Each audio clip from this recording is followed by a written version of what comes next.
Wenn man durchs Leben geht, dann merkt man mit der Zeit, dass nicht alles gut ist, dass es viele Unglücke gibt oder dass Menschen böse Sachen machen, manchmal so schreckliche Sachen, kannst du man manchmal selber vorstellen.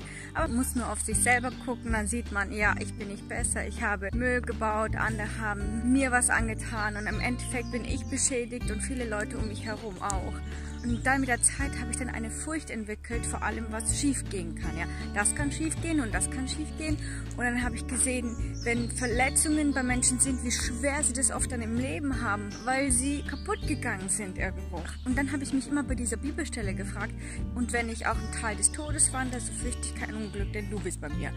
Dann denke ich, ja doch, ich fürchte die Unglücke. Ich finde die furchtbar und ich finde, die haben wirkliche Auswirkungen im Leben von uns, ne? Und ich kann dann immer sagen, okay, bei mir sind manche Sachen passiert, aber manche nicht so gravierende Sachen. Aber was ist, wenn? Ja, was ehrlich, wenn die schlimmsten Sachen, die wir uns vorstellen, was ist, wenn es mir passiert? Was mache ich dann? Bis dann Gott mir gezeigt hat mit der Zeit, dass in den Bereichen, wo ich kaputt war, er angefangen hat, Wahrheit und sich selbst reinzusprechen, wie ich bin heil geworden. Dann habe ich gemerkt, wie jetzt? Ich kann realistisch kaputt sein und Gott ist stärker als jeden Schaden, den ich habe? Ehrlich? Ha! Ich wusste es zwar intellektuell, aber nicht erfahrungsgemäß. Und das ist natürlich ein Prozess, der schon seit Jahren geht, aber ich merke halt nur mehr und mehr, Gott ist stärker als jede Sünde, als jeden Schaden, als das größte Unglück, das mir zustoßen kann. Und dann auf einmal hat es mir Sinn gemacht in dieser Stelle. Selbst wenn mir das größte Unglück auf der Welt zustößt, der größte Schaden kann mir zufallen. Und der wird mir wehtun. Ich werde heulen, ich werde den Schaden auch wirklich bekommen. Das tue ich nicht ignorieren. Und trotzdem fürchte ich mich nicht.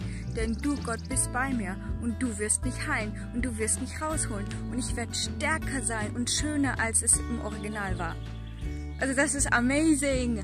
Amazing. Und jetzt, allen Ernstes, Gott hat mich schon so weit heil gemacht, dass ich immer mutiger werde und meine Gedanken immer sofort schießen, was ist wenn? Und dann sage ich ja, und selbst wenn, soll es passieren. Gott wird sowieso nur zulassen, was er erlaubt in meinem Leben, aber selbst wenn, Gott ist stärker und Gott wird auch das besiegen, jeden Schaden.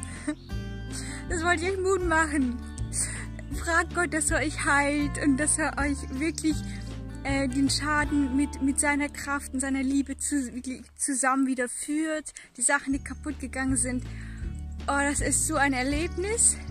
Ich wünsche es euch jedem, weil wir sind alle irgendwo kaputt. Wenn du durchs Leben gehst, kannst du nicht ohne kaputt gehen durchgehen.